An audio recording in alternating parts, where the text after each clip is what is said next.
Hey everybody, welcome back. Happy New Year. Come on in, come on in. For those of you who aren't familiar with me, this channel, I'm Hannah. This is my More Hannah YouTube channel, which is my lifestyle content. But here you can find videos about books, fashion, this kind of thing, productivity, work, career, stuff. And then I also have my sex and relationships channel as well. It's a different vibe. I mean, on both channels, we just like to nerd out and get excited about different things, basically. This video is all about how to actually stick to your New Year's resolutions. But I'm not going to be all like New Year's resolutions are super important and this is why you should create them because it's really good, like New Year, new me. That's not what this video is going to be about. It's more about like if you do want to set some New Year resolutions, or if you just want to set any kind of like habit-based goals at any time of year, how to maybe make that more successful. And these are going to be some things that I will be implementing this year to also try and stick to my New Year's resolutions. So together we can see how well these tips work and whether or not I'm just bullshitting you all right now and I have no idea what I'm talking about. We're all in this together. Let's go. So my first tip is don't make any. Do not make any New Year's resolutions. That's obviously like the simple solution because then like you can't fail. But in all seriousness, what I mean by this is to not force it. Just because it is the new year, just because it's January and you maybe feel like you should be setting resolutions or you should be reflecting upon your life or you should be making goals and figuring out like how do I want to live in 2022. Just because you might feel those things doesn't mean you should act upon them. Last year, I didn't make any resolutions, and I have been the kind of person who like religiously for the last few years has been setting 10 New Year's resolutions every year. And like what happened was 10 was just an arbitrary number. It was just like, it was a nice round number, 10. We all love lists of 10. And so sometimes it would be about like creating a resolution just to fill out that 10. So the reason why I say don't make any is don't force it. Like if something is compelling you, if you can really feel the draw to like, this is how I want to live my life, this is a new habit that I want to build, or a habit that is important to me that I want to prioritize to continue, then go for it. But if nothing is screaming at you, just live your life. Just carry on as you were. Last year for me, with not making any resolutions at the beginning of the year, probably ended up for me being the biggest year I've ever had in terms of creating and sticking to habits. Like I just picked up habits naturally as the year progressed and as my interests and priorities changed. And that was a bit of a wake-up call to me. I was just like, oh, these things are just becoming important to me, and naturally I'm finding ways to incorporate them into my life rather than like setting this start post at the beginning of like, I'm doing nothing, but then on this day I'm suddenly going to start doing this thing, and then off we go. Instead, it just kind of like started happening in my life just generally without me mentally going, on Monday I'll start, on the 1st of January I'll start. I just started and it didn't matter when. So maybe you're thinking, well, Hannah, I actually do have some things I want to do. I do actually have some resolutions that I want to make. So how do I actually stick to those? Great question. Number 2, know your why. This comes up all of the time for me, but basically, why are you doing that thing? Answer that, and then ask yourself why again. Answer that, ask yourself why again. Really, really dig down into why that habit, why that thing is important to you. Having a really strong why can really help with the motivation and the commitment to doing the thing. If your why is a bit flaky, if it again is like one of these like, well, I feel like I should be doing it, if it's anything like that, then that thing is not going to happen because you do not have like a strong enough internal motivation, like incentive going on there. because ultimately, if you know it's not important to you, then you're going to come up with a million excuses of why to not do it. But hopefully, if you really dig deep and you're like, no, these are the reasons why I really want to do this thing. This is why it's important to me. This is why I want this.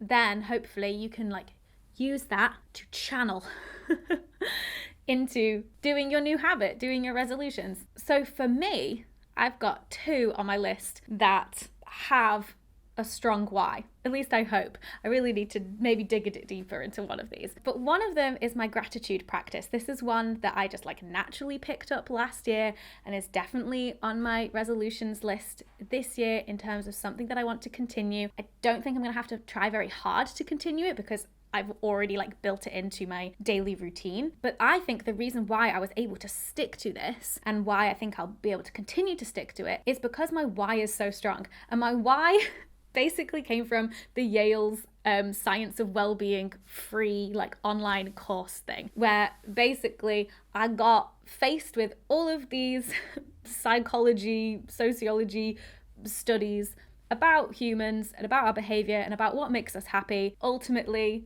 I was convinced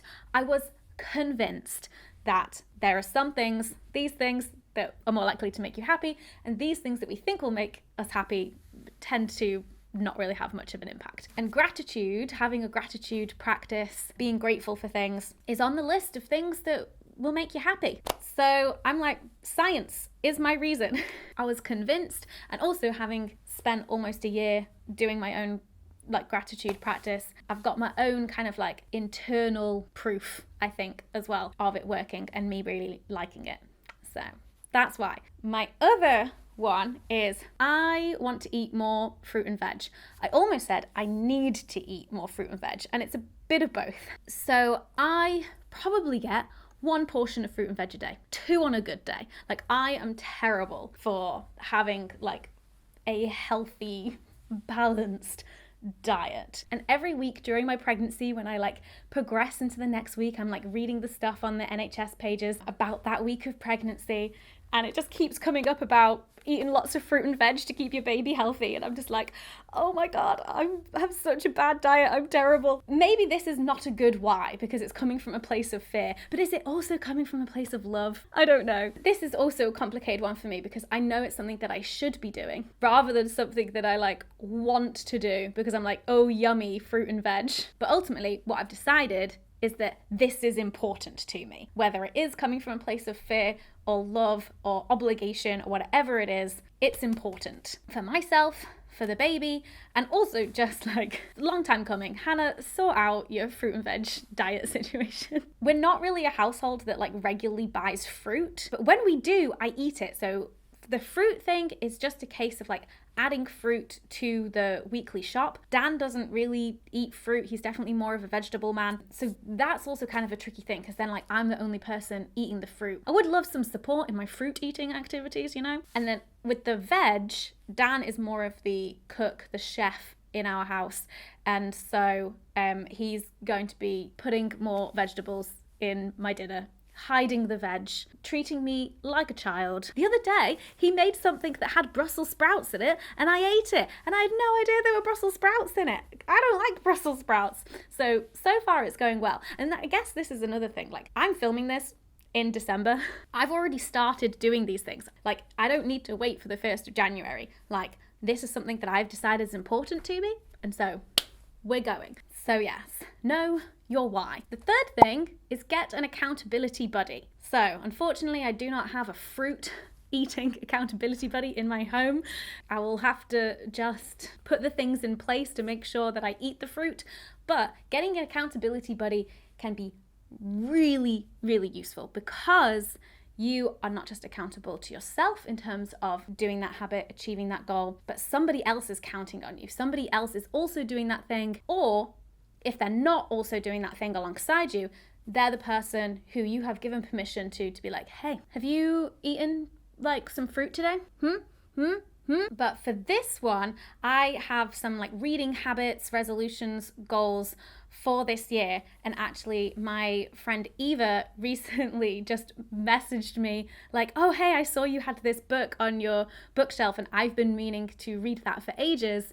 Do you want to do a buddy read? And I was like, oh my God, a buddy read? Yes. I've not done like book club stuff since banging book club days.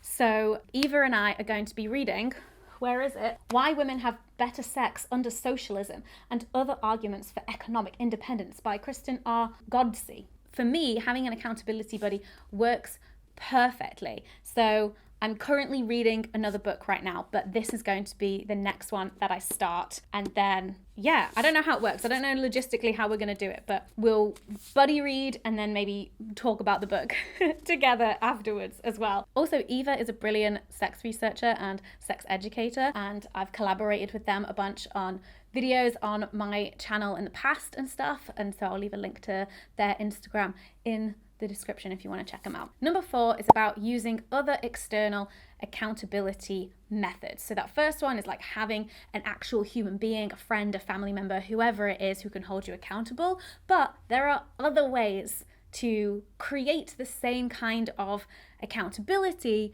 through things like technology or money.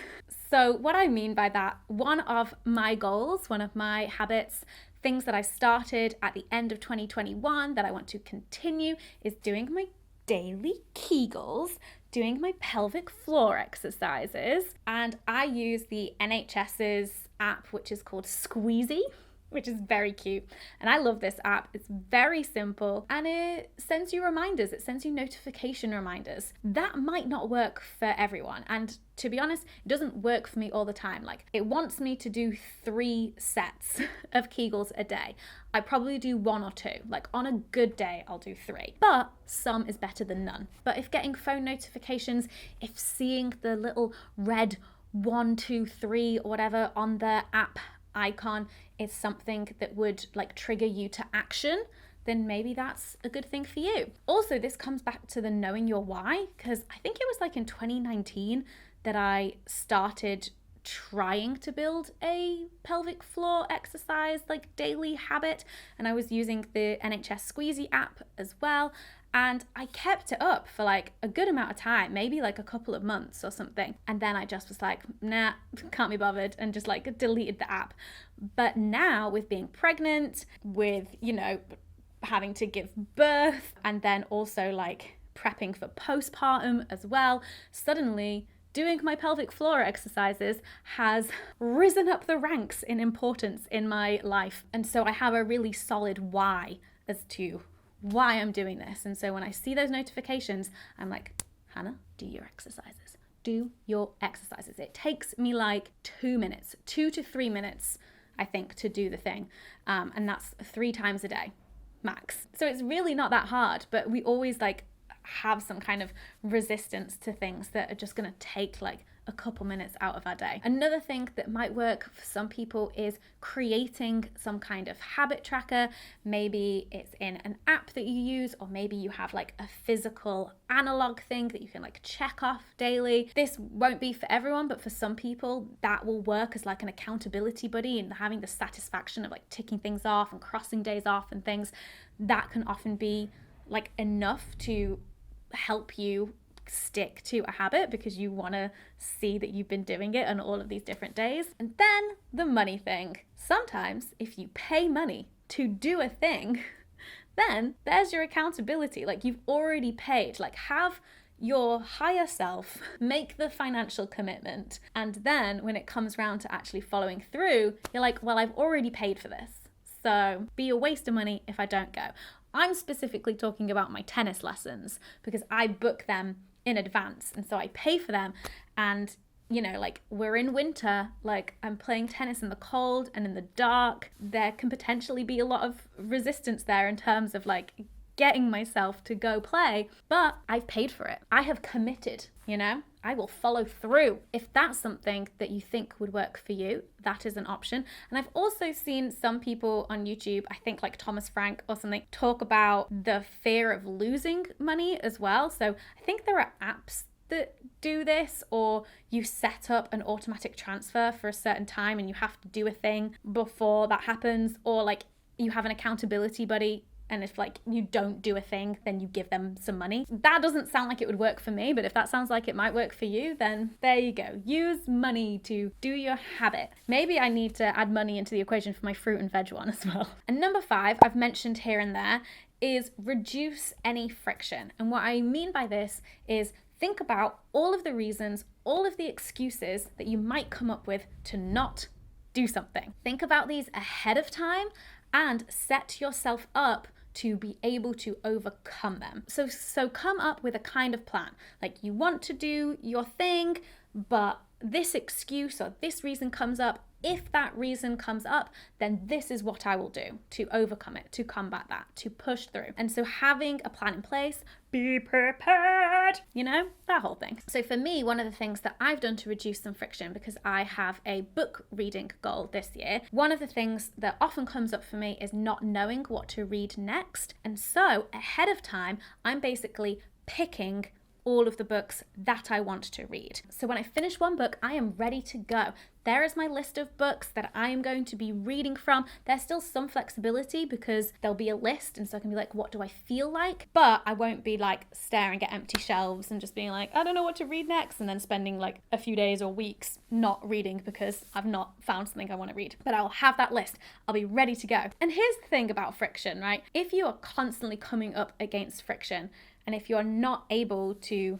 find a way around it to do those things, maybe your why isn't strong enough to be able to get past it. And so maybe just don't do it, depending on what the thing is.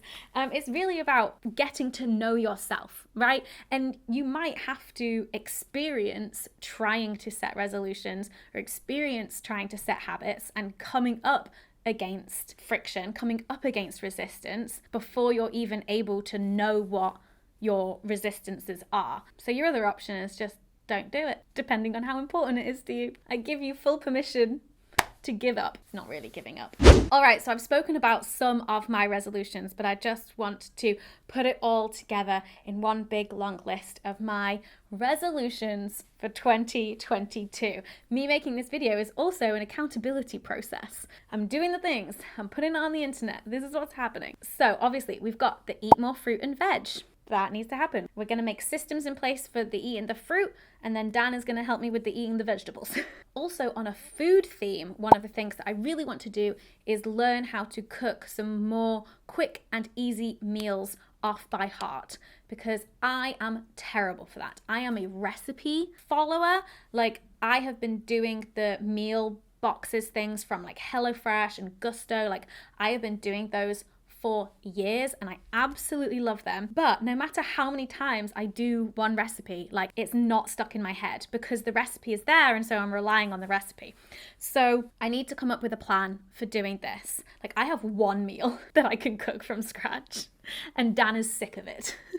So my plan is to go through all of the recipe cards that I have from Gusto and from HelloFresh, pick some favorites that we've tried over the years, and then go for it. Try and memorize. Try and like do it enough times that it becomes muscle memory and I don't need the recipe card. And then also at the same time, I can pick ones that have got a good amount of vegetables in, so I can help with the other habit of eating more fruit and veg. Obviously, I've got my daily gratitude that I want to keep up, and I'm like pretty sure I will, at least up until when baby is born, and then like we'll see if all of these things go completely out of the window. I also want to read every day. Now, I've always had this goal of reading every day. I don't always read every day, but that's fine. Like, for me, like, having the goal to means that I read most days, which I like. Now, I've actually in my head only really set this goal up until when baby is born. So I have 3.5 months, and what I'm going to do is pick all of the books that I'm going to read in those 3.5 months. So let's call it 4 months. And if I don't get around to some of them in the last month because baby's early or I'm too tired or whatever, then that's fine. So with having 4 months, my plan, we shall see how well this goes, is to read 4 non-fiction sexuality books. So that's 1 a month. This was really hard. Like, I went through my books on my shelf and tried to narrow it down because I have not read most of these, and I've just been collecting and collecting all of these brilliant like non-fiction sexuality books, but I have narrowed it down. Not to 4 though, but I think that's fine because then I can kind of be flexible in terms of what mood I'm in. But my goal is to only read 4. So obviously I've got my buddy read with Eva. So this one is like definitely happening. These are the ones that I picked off my shelf as like priorities of books that I want to read. So we have Feminism Interrupted by Lola Alufemi. This also a nice and short one, which may be why I picked it. Mating in Captivity, Unlocking Erotic Intelligence by Esther Perel. This has been on my list for so long. I absolutely love Esther Perel. And also I thought that this book would be relevant to my personal life as Dan and I transition our relationship into being co-parents. And so Mating in Captivity. Of course, we have Pleasure Activism, The Politics of Feeling Good, written and gathered by Adrienne Marie Brown. This is just full of lots of different essays. And this might be one that I don't read cover to cover, but like dip in and out of some of the essays. I definitely wanted to have at least one book in my option list that was like more anthology based. So that's this one. Then we have Magnificent Sex, Lessons from Extraordinary Lovers by Peggy J. Kleinplatz and A. Dana Menard. This has come highly recommended by Emily Nagoski. And then I also saw Ruby Rare talking about it on her Instagram stories recently. And so I'm very curious to kind of like expand my sex knowledge with this book and learn about magnificent sex. And then finally, these 2 books I picked basically because they're graphic novels. Graphic novels? They're not novels. Graphic non-fiction books. And so they could be a potential like easy throw in there read because it might be quicker. I don't know. So both of these are written by Meg John Barker and illustrated by Jules Scheel. And we have Queer, a graphic history, and Sexuality, a graphic guide. And I'm very excited to dive into these. I absolutely love Meg John Barker. They are brilliant thinker and writer around all things sexuality and gender. So yes, very into diving into these. So yeah, there we have it. That is obviously more than 4. 1, 2, 3, 4, 5, 6, 7. That's 7 books, but some of them are really short. 2 of them are graphics. I'm not setting myself the goal of reading all 7 of them, so it's fine. So yes, my goal is to read 4 non-fiction sexuality books, 1 per month, and then also 8 fiction books. So that's 2 per month. These ones I have yet to pick, and that's going to be a fun activity of mine over like the Christmas period before you're watching this, to basically like go through my TBR on Storygraph and pick what books I want to prioritize, what I want to read in the first 3 to 4 months of 2022. My daily Kegels, that was on my list, very important. And then kind of in the same vein, like I spoke about tennis, is exercise. So I don't know how much longer I'm going to be able to play tennis for because, oh boy, does it get me out of breath. I can't like reach for the balls in the same way, and I am growing, and so yeah, we'll see. I'm gonna try and play tennis for as long as I possibly can, but I'm also aware that it is very important for me to stay active during pregnancy, and I'm gonna be big during like the cold winter months. So do I go on walks? Is that a thing? I also still have Ring Fit to finish, which is like the Nintendo home exercise game, because I got through all of it. I'm in the final land, and when I got to the final land, that was when outdoor sport was allowed again, and so I started playing tennis, and that replaced my Ring Fit. But I'm like, oh, do I go back to Ring Fit? I will probably have to like lower my difficulty level on it, but I could finish Ring Fit. I could probably create some exercises on there that are things that I feel like I can do. I would love to do swimming. There is no local swimming pool to me. So this is something that there is a lot of resistance to, because I've like looked up the closest swimming pools to me, and it's like it would take me half an hour to get there, and that includes like getting on a bus. And that is a lot of resistance, especially in the cold winter months. Like, do I want to be traveling for half an hour in the dark and cold to then get in the pool for 20 to 30 minutes and then travel back home for another half an hour in the dark and cold? Like, I just wish I had a local swimming pool that I could walk to in like 5 to 10 minutes. That would be great. But alas, we'll see. We will see. We'll see how the other exercise-y things go. And kind of in the same vein, this is on my habit tracker, and that's just go outside. And I think that's just generally quite important for me, especially in January and February when it's just cold and dark. But luckily I have this studio space now, so I have to leave the house to come here to work and to film. So that is a good thing that will keep me accountable, because oh boy, during the heat of lockdown when I didn't have this space, it was a real toss-up if I left the house in a week or something. Like, it was not good. So there we have it. Those are my New Year's resolutions for 2022, or at least the first 3 to 4 months of 2022. And also some tips on how to stick to your resolutions if it's something that you want to do. If you have any other tips and tricks for how to stick to habits and resolutions and things like that have worked for you, I would love to hear them in the comments. Happy New Year. I wish you all well, and I'll see you in my next video. Bye.